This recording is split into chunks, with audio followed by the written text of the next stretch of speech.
إن الحمد لله نحمده ونستعينه ونستغفره ونعوذ بالله من شرور أنفسنا ومن سيئات أعمالنا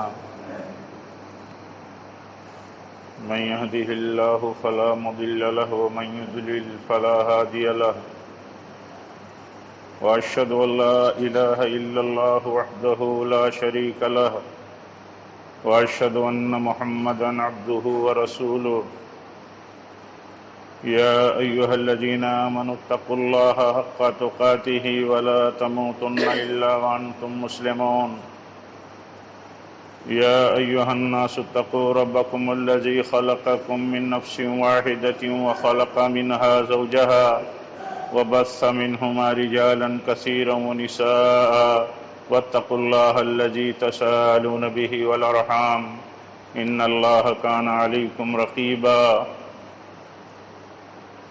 يا أيها الذين آمنوا اتقوا الله وقولوا قولا سديدا يصلح لكم أعمالكم ويغفر لكم ذنوبكم ومن يطع الله ورسوله فقد فاز فوزا عظيما أما بعد فإن خير الحديث كتاب الله وخير الهدي هدي محمد صلى الله عليه وسلم وشر الأمور محدثاتها وكل محدثة بدعة وكل بدعة ضلالة وكل ضلالة في النار أعوذ بالله من الشيطان الرجيم بسم الله الرحمن الرحيم قاف والقرآن المجيد بل عجبوا أن جاءهم منذر منهم فقال الكافرون هذا شيء عجيب أإذا متنا وكنا ترابا ذلك رجع بعيد قد علمنا ما تنقص الأرض منهم وعندنا كتاب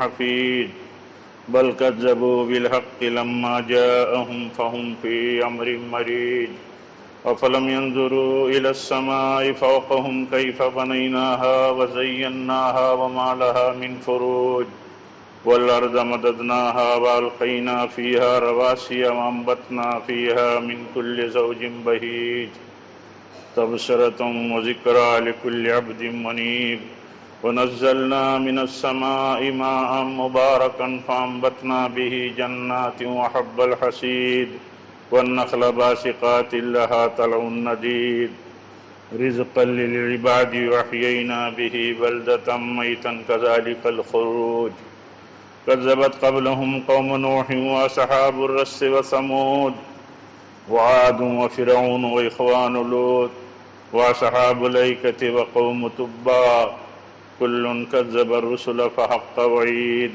أفعينا بالخلق الأول بل هم في لبس من خلق جديد وقال الله تعالى في موضع آخر واتقوا فتنة لا تصيبن الذين ظلموا منكم خاصة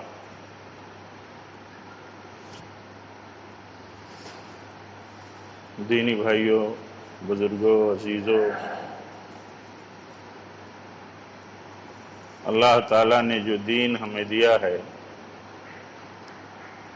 اس دین میں ہر طرح کے حالات میں رہنمائی موجود ہے۔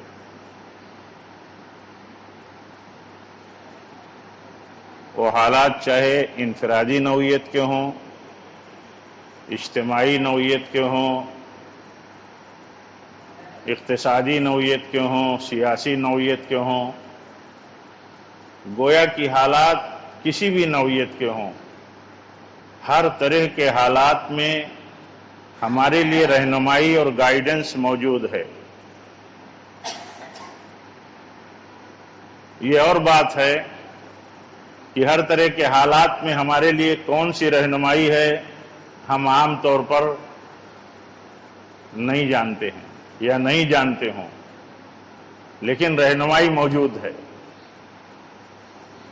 کبھی کبھی سلف آپس میں سوال کرتے تھے کہ یہ فتنوں کی جو باتیں نبی صلی اللہ علیہ وسلم نے اتنی بتائی ہیں، تو یہ فتنے جب آئیں گے تو ہم کریں کیا، راستہ کیا ہوگا؟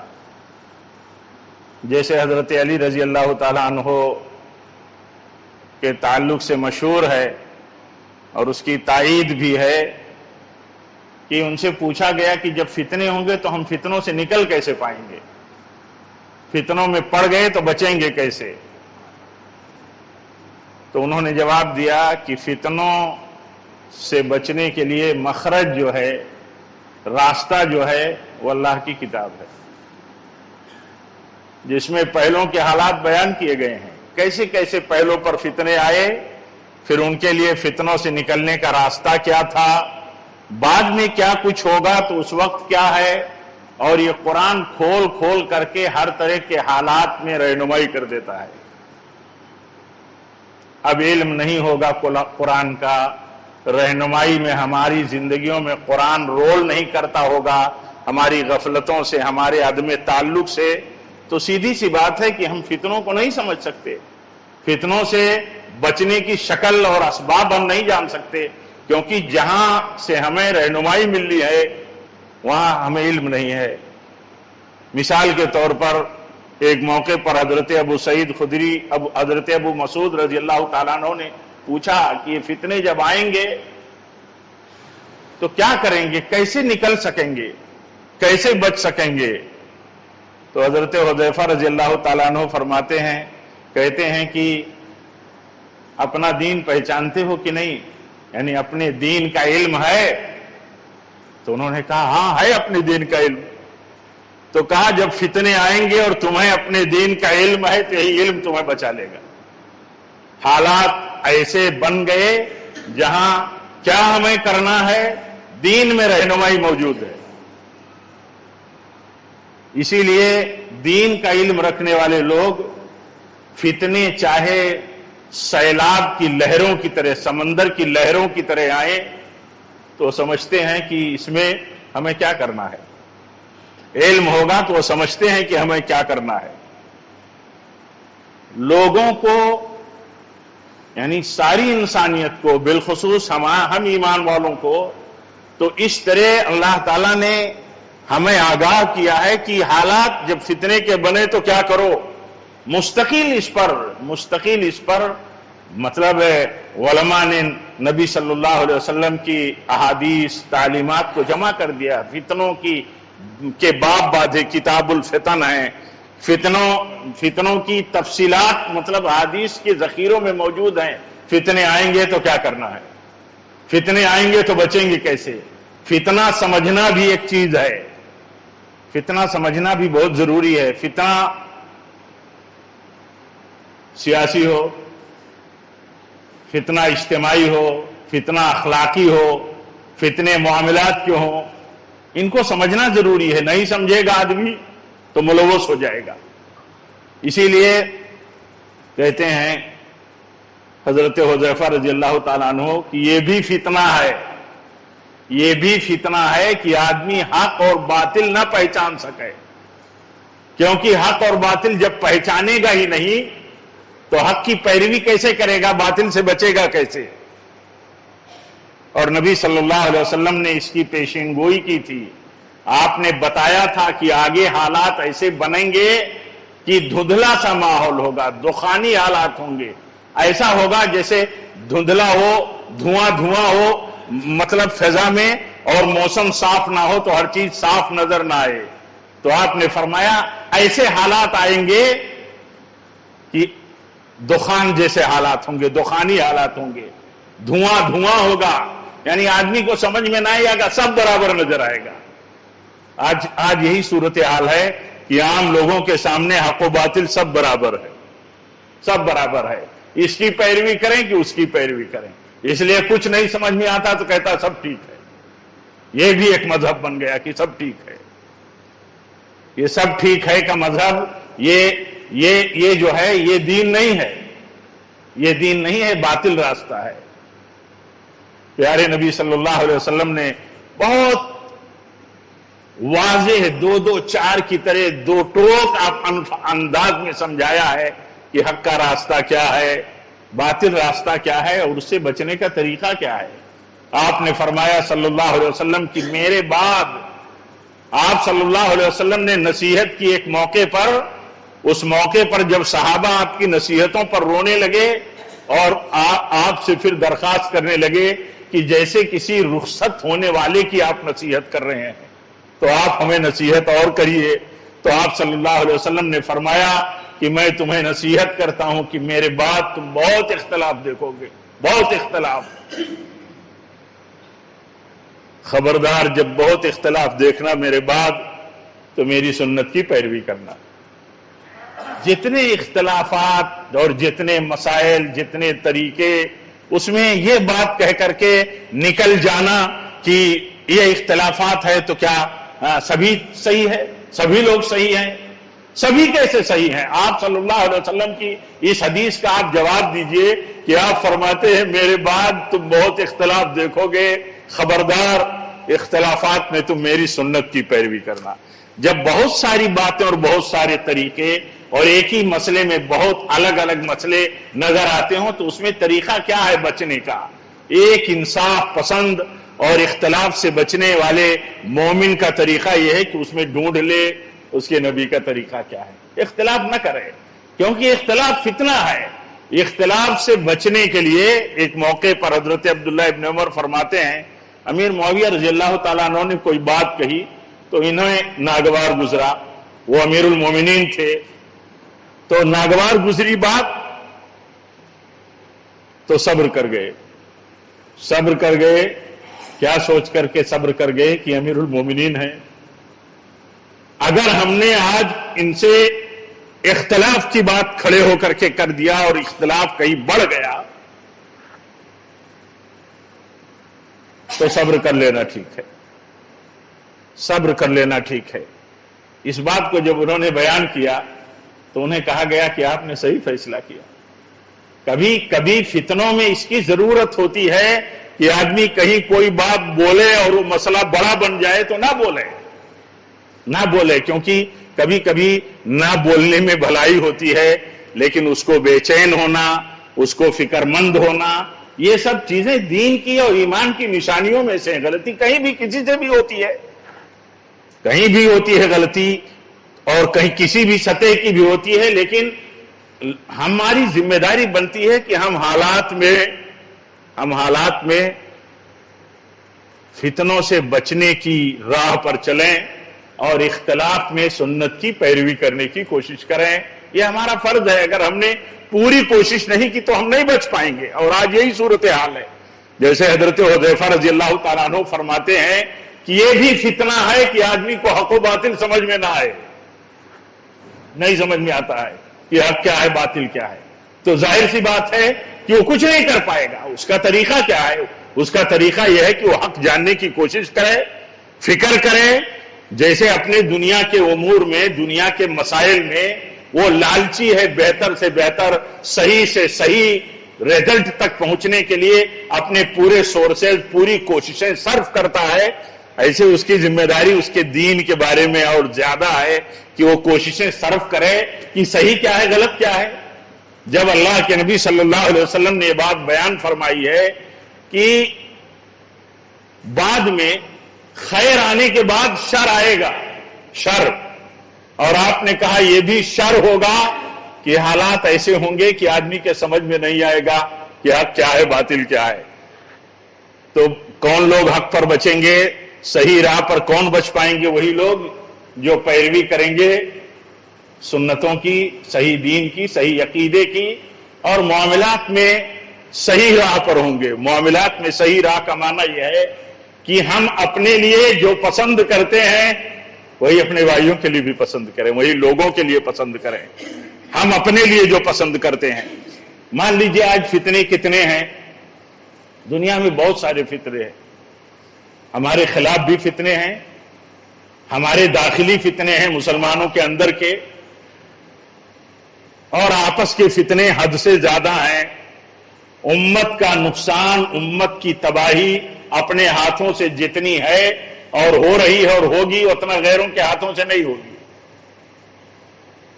مولانا ابوالکلام آزاد رحمۃ اللہ علیہ نے کسی موقع پر کہا تھا کہ تمہارے سوا کوئی نہیں مٹا سکتا، تمہارے سوا کوئی تباہ نہیں کر سکتا، یعنی یہ فتنہ ہوگا اور یہ فتنہ ہے۔ آپ بتائیے ان سارے فتنوں میں ان سارے فتنوں میں اگر ہر آدمی بولے گا، ہر آدمی اپنی اپنی رائے لے کر کے پلیٹ فارموں پہ آ جائے گا تو کیا صورتحال بنے گی؟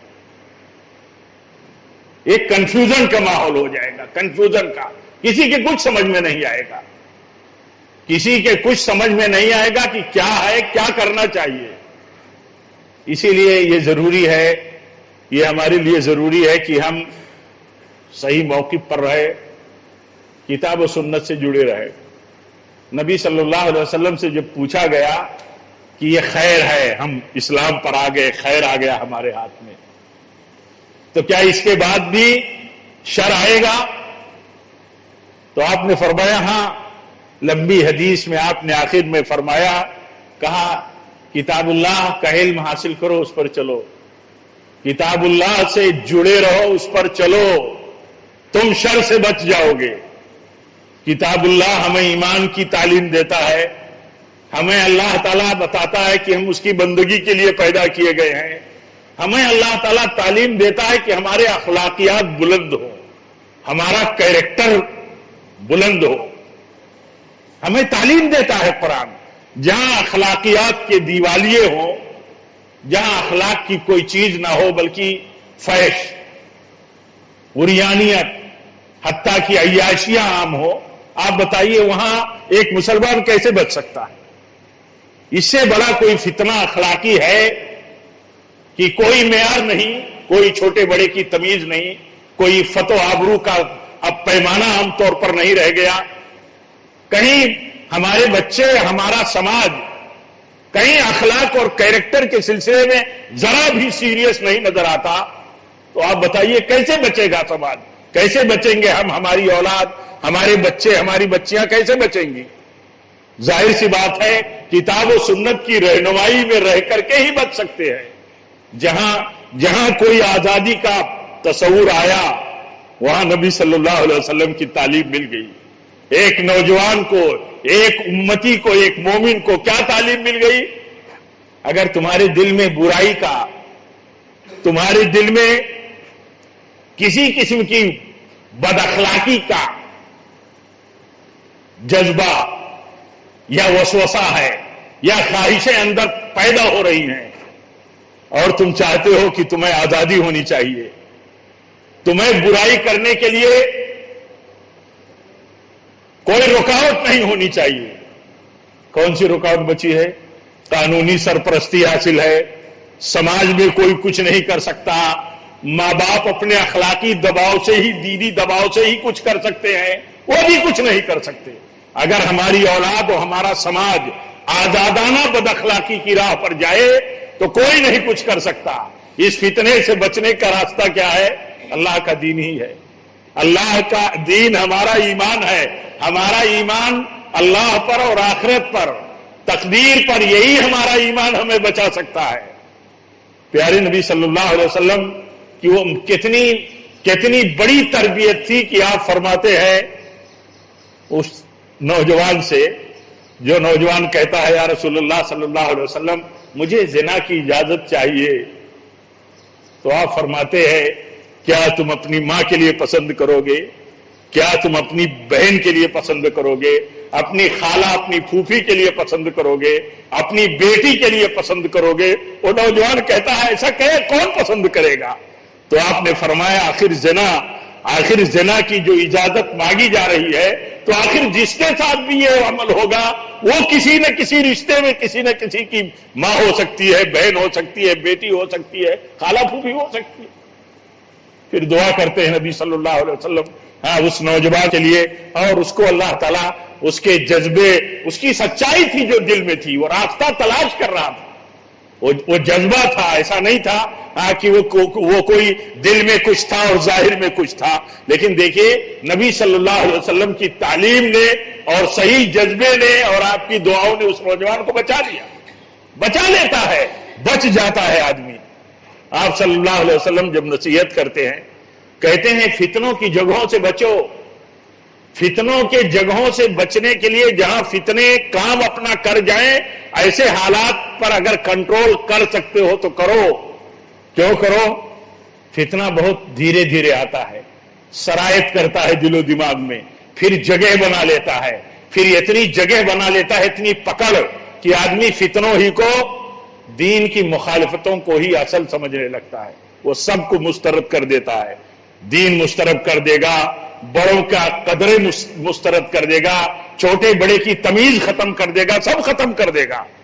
وہ جب اس کے دل میں نفسانیت اور خواہشات بالکل جڑ بنا لیں گی تو کچھ نہیں قبول کرے گا، کوئی چیز اثر نہیں کرے گی اس کو۔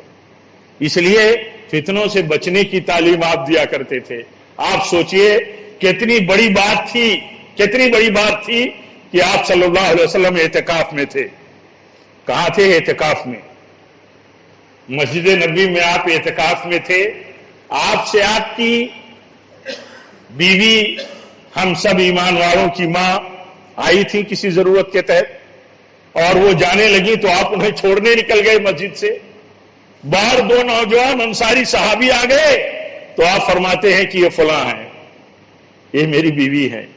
تو انہوں نے کہا سبحان اللہ، انہوں نے کہا سبحان اللہ، یا رسول اللہ صلی اللہ علیہ وسلم یہ بتانے کی آپ کو ضرورت ہے کہ یہ میری بیوی ہے؟ تو آپ فرماتے ہیں شیطان انسان کے خون میں گردش کرتا ہے، جیسے وسوسے ڈالتا ہے، وسوسہ ڈالتا ہے۔ اس طرح آپ کے بتانے کا مقصد یہ تھا کہ جہاں کہیں بھی تمہارے اخلاق اور تمہارے خیال کو خراب کرنے والے حالات ماحول بن جائیں وہاں بچو، اور وہاں وضاحتیں رکھو، کیونکہ اس لیے وضاحتیں رکھو کہ یہ صورتحال خراب ہو جائے گی۔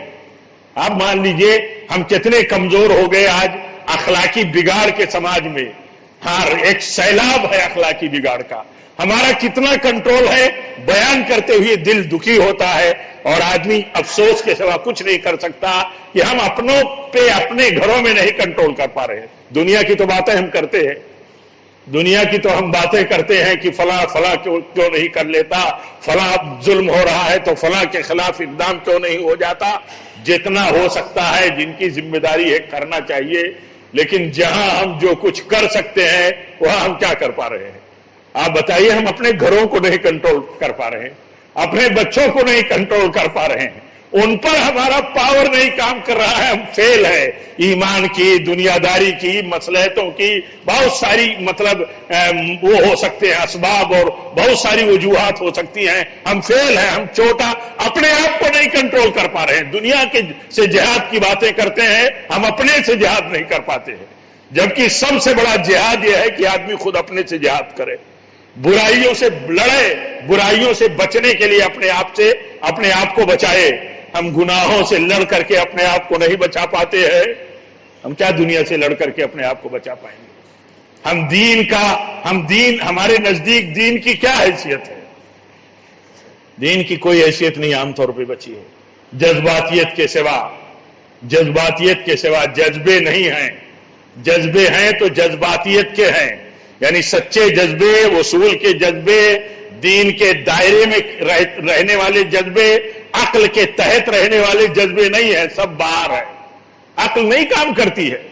ہمارے سلف کہتے تھے فتنے جب آئیں گے تو عقل والے بے بس ہو جائیں گے، عوام کو فتنوں کا شکار ہونے سے بچانے کے لیے ان کی عقل نہیں کام کرے گی کہ لوگوں کو بچایا کیسے جائے، ایسے فتنے آ جائیں گے۔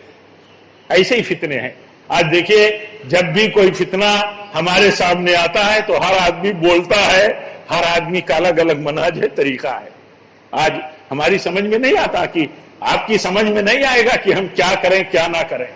اسی لیے اس کو سمجھنے کے لیے ہمارے پاس جو طریقہ ہے، نبی صلی اللہ علیہ وسلم نے دیکھیے بہت ساری نصیحتیں کی، اور بہت سارے گوشے آپ نے کھولے کہ جب حالات بدلیں گے، جب حالات کبھی بگڑیں تو تمہارے لیے طریقہ کیا ہے؟ تمہارے لیے طریقہ یہی ہے، کتاب اللہ کو لازم پکڑو، سنت کو لازم پکڑو، یہی طریقہ ہے۔ عقیدے کو لازم پکڑو۔ ایک موقع پر حضرت عبداللہ بن عمرو بن عاص فرماتے ہیں کہ ہم لوگ سفر میں تھے، کسی سفر میں تھے نبی صلی اللہ علیہ وسلم کے ساتھ، تو کہیں پڑاؤ ڈالے تو لوگ اپنے اپنی اپنی جگہوں پر اپنے اپنے مسائل میں لگ گئے۔ اپنے اپنے ٹھکانوں پر جہاں ٹھہرے ہوئے تھے. قافلہ ہوتا ہے بڑا تو وہ اپنے اپنے انتظام پات میں لگ جاتا ہے، لگ گئے.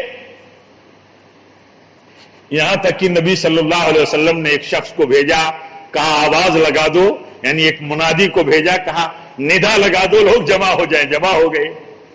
تو آپ صلی اللہ علیہ وسلم نے انہیں نصیحت کی، کہا دیکھو جتنے نبی اللہ نے بھیجے ہیں، ہر نبی نے جتنے نبی اللہ نے بھیجے ہیں، ہر نبی نے اللہ کی طرف سے بتائی ہوئی خیر اپنے امتیوں کو بتا دیا. یہ بھلائی ہے، یہ بھلائی ہے، یہ بھلائی ہے. اور جتنا امتیوں کے لیے شر تھا، برائی تھی، اس برائی سے بھی خبردار کر دیا کہ یہ شر ہے، یہ برائی ہے، یہ برائی ہے. آپ بتائیے اگر ہمیں ہر خیر بتا دیا گیا ہو اور ہم اس خیر کو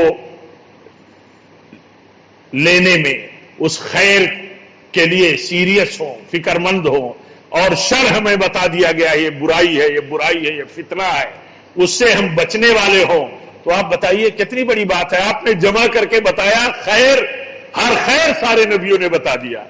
یعنی کوئی نبی ایسا نہیں تھا کہ جسے اللہ نے خیر اپنے امتیوں کو بتانے کے لیے بتایا ہو اور نہ بتا دیا گیا. اسی لیے ام المومنین عائشہ رضی اللہ تعالیٰ عنہ نے ایک موقع پر کہا تھا کہ اگر ایسی بات ہے تو اس کا معنی یہ ہے کہ آپ نے خیانت کی نبوت میں. تو کیا نبوت کا معنی یہ ہے کہ نبی کو جتنی باتیں خیر و شر کی، معروف اور منکر کی بتائی گئی ہیں، انہوں نے نہیں بتا دیا؟ سب بتا دیا ہے. اس کے بعد آپ فرماتے ہیں میری امت کے پہلے طبقے میں، پہلے دور میں، جو شروعاتی دور ہوں گے اس میں اللہ نے خیر رکھا ہے، اور بعد میں فتنے پھیل جائیں گے، بعد میں فتنے ہی فتنے. آج کسی بھی پہلو پر دیکھیے تو فتنے ہی ہے. آپ صلی اللہ علیہ وسلم نے فرمایا، کہا کہ ان فتنوں کے بیچ میں کامیابی اس کے لیے ہے جسے فتنوں میں جو بچا لے گیا، اپنے آپ کو بچا لے گیا، سنبھال لے گیا، اور وہ جنت میں داخل کر دیا گیا اور جہنم سے بچا لیا گیا. آپ نے اس کا طریقہ بتایا، کہا اس کا طریقہ یہ ہے کہ ہر شخص اللہ کی بنائی ہوئی تقدیر پر ایمان رکھے آخرت پر. جس کا ایمان ہوگا آخرت پر، فتنوں کے بیچ میں اس کا ایمان اگر اسے جنت میں جانے کا ذریعہ بنا لے گیا، عقیدہ بچا لے گیا، جنت میں چلا گیا، تو کامیاب ہو گیا. اور آپ نے فرمایا لوگوں کے ساتھ ایسا سلوک کرے جو سلوک اپنے لیے پسند کرتا ہو. آج آپ بتائیے ہمارے سماج میں آپ بڑے ہیں ہم سے، ہمارا بھائی کوئی بڑا ہے کوئی چھوٹا ہے، ہم بڑے یہ چاہتے ہیں کہ اپنے چھوٹے ہمارا ادب و احترام کریں، لیکن کیا ہم اپنے بڑوں کا ادب و احترام کرتے ہیں؟ کیا ہمارے چھوٹے یہ سمجھتے ہیں کہ ہمارا دین ہمارے بڑوں کا ادب سکھاتا ہے، ملت رسول ہمارے بڑوں کا ادب سکھاتا ہے، اور بڑوں کے ادب کا معنی یہ ہے کہ وہ جو حکم دے اگر وہ کتاب و سنت کے مطابق ہے تو اس کی پابندی ہونی چاہیے، اس کی پابندی ہونی چاہیے. الا ایک ہی اللہ اور اس کے رسول کی مخالفت کا حکم دے، یعنی نافرمانی کا حکم دے. آپ بتائیے کتنا جذبہ ہے. فتنوں سے بچنے کے لیے کتاب و سنت کی پیروی ضروری ہے. فتنوں سے بچنے کے لیے علماء حق جو ہیں ان کے ساتھ جڑا رہنا ضروری ہے. فتنوں سے بچنے کے لیے انفرادیت نہیں، اجتماعیت ضروری ہے، اجتماعیت. آپ بتائیے کتنی بڑی بات انہوں نے کہی، کہا لوگ آپس میں لڑ نہ بھیڑ جائیں کہ میں نے کوئی بات کہہ دی تو کچھ میرے ساتھ ہو جائے اور کچھ امیر المومنین معاویہ کے ساتھ ہو جائے. امیر معاویہ کے ساتھ میں چپ رہا، جان کر کے بھی میں چپ رہا. تو یہ فتنوں سے بچانے کے ذریعے ہے. مان لیجئے علماء ہمارے آج بہت سارے مظالم عام ہیں. فی الحال یہود کا، اسرائیل کا سب سے بڑا اس روئے زمین پر ظلم فلسطینیوں کے خلاف چل رہا ہے. اللہ تعالیٰ ظالموں کے ہاتھوں کو شل کرے اور اللہ تعالیٰ مظلوموں کی مدد فرمائے. میرے بھائیوں، لیکن اس کے باوجود آپ دیکھیے کہ کوئی موقف ہے جس کا جو دماغ کہتا ہے وہ بات کرتا ہے، جس کا جو دل کہتا ہے وہ لکھتا ہے. سوشل میڈیا آزاد پلیٹ فارم بنا ہوا ہے، معلوم نہیں اس سے کتنے مفادات اپنے حاصل ہوتے ہیں اور غیر کتنا مفاد حاصل کرتا ہے ہمارے خلاف، لیکن آزاد، جس کے دل میں جو چاہتا ہے وہ کرتا ہے. جو شخص، جو لوگ سماج میں، اپنے گھروں میں اللہ کا دین غالب نہیں کر سکتے اپنے آپ پر، آپ بتائیے وہ کیا کریں؟ وہ کہیں کچھ نہیں کر سکتے. آج کے حالات میں مظلوموں کے لیے دعا ہماری ذمہ داری ہے کہ ہم دعا کریں، ظالموں کی ہدایت کی دعا کریں، ظلم سے اللہ تعالیٰ ان کے ظلم سے بچائے مظلوموں اور کمزوروں کو، اس کی دعا کریں. اور جہاں تک غلبے اور فتح اور جہاد کی بات ہے تو یہ دیکھیں کہ کیا ہم اپنے نفس کے خلاف جہاد کر پا رہے ہیں؟ اپنے جسم کے اوپر اسلام کا قانون لاگو کر پا رہے ہیں؟ جن مملکتوں اور حکومتوں کے تئیں ہم دنیا بھر کی باتیں کرتے ہیں کہ وہ اسلام کا قانون کیوں نہیں لاگو کرتے، وہ ذرا یہ دیکھیں کہ کیا اسلام کا قانون جو اسلام بتاتا ہے کہ ہمارا لباس کیسا ہو، لباس اسلام کا قانون ہے کہ ایسا لباس پہنے، ایسی شکل و صورت ہو، ایسے معاملات ہو، ایسا تعلق ہو، ایسا ٹریٹمنٹ ہو ایک دوسرے کے خلاف. آپ بتائیں ایک دوسرے کے تئیں یا کسی کے خلاف، تو اسلام ہمیں بتاتا ہے. آپ بتائیے ہم اتنا بھی نہیں کر پاتے. اسی لیے کسی نے کہا تھا کہ اللہ کا دین اپنے آپ پر نافذ کرو، اپلائی کرو اپنے اندر، اپنے اوپر، اللہ تعالیٰ زمین بھر دے دے گا تمہیں. تمہارا دین تمہیں زمین تمہارے حوالے کر دے گا. جس دین کو تم اپنے اوپر لاگو نہیں کر سکتے، اتنی طاقت تمہارے اندر ہمت نہیں ہے، تو آپ بتاؤ اس دین کو سماج میں، ملک میں نافذ کرنے کے لیے تمہارے پاس کیا ہے؟ اس لیے میرے بھائیوں یہ فکر کرنے کی ضرورت ہے. ہمارے سلف نصیحت کرتے تھے فتنوں میں، ذلتوں کی زندگی میں دیکھو دین سے کتنے تم دور ہو. دین کو عزت کا ذریعہ سمجھو اور بے دینی ذلت کا ذریعہ سمجھو. امیر المومنین یہیں فلسطین میں داخل ہوئے تھے اور پورے غلبے کے ساتھ، پوری شوکت کے ساتھ امیر المومنین عمر بن خطاب کیا فرماتے ہیں کہتے ہیں یہ عزت اللہ تعالیٰ نے ہم کو دین کی وجہ سے دی ہے. یہ عزت ہم کو اللہ تعالیٰ نے دین کی طرح سے دی ہے، اور دین سے ہٹ گئے اگر اور عزت اور بلندی ڈھونڈنے کی ہم نے کوشش کی تو ہم ذلیل ہو جائیں گے. یہ ان کا پیمانہ تھا. ہم بلندی ڈھونڈتے ہیں، ترقی ڈھونڈتے ہیں، غلبہ ڈھونڈتے ہیں، اقتدار ڈھونڈتے ہیں. اچھی بات ہے، یہ بری بات نہیں، اچھی بات ہے، یہ مطلوب ہے مومن کا. لیکن اس ٹارگیٹ کو پانے کے لیے جو طریقہ اور سورسز ہے وہ اس کی ہم پرواہ نہیں کرتے. تو یہ تو خوابوں کی بات ہوئی. اسی لیے ہمارے علماء کہتے تھے عام طور پر لوگ دو برائیوں کا شکار ہیں. ایک فاسد رائے یعنی غلط رائے، غلط رائےوں پر اصرار، غلط رائے بولنے کے بعد اور غلط رائے پر چلنے کے بعد اس پر ڈٹے رہنا. اور دوسرے خواہشات نفس کا. یہ دو برائیاں ہیں. دل جو کہتا ہے وہ آدمی کرے گا. اتنی آزادی مسلمان چاہتا ہے، نوجوان مرد ہو یا عورت، بوڑھے ہو جوان ہو، جو ان کا دل کہتا ہے وہ کریں گے. اس کے لیے آزادی چاہیے.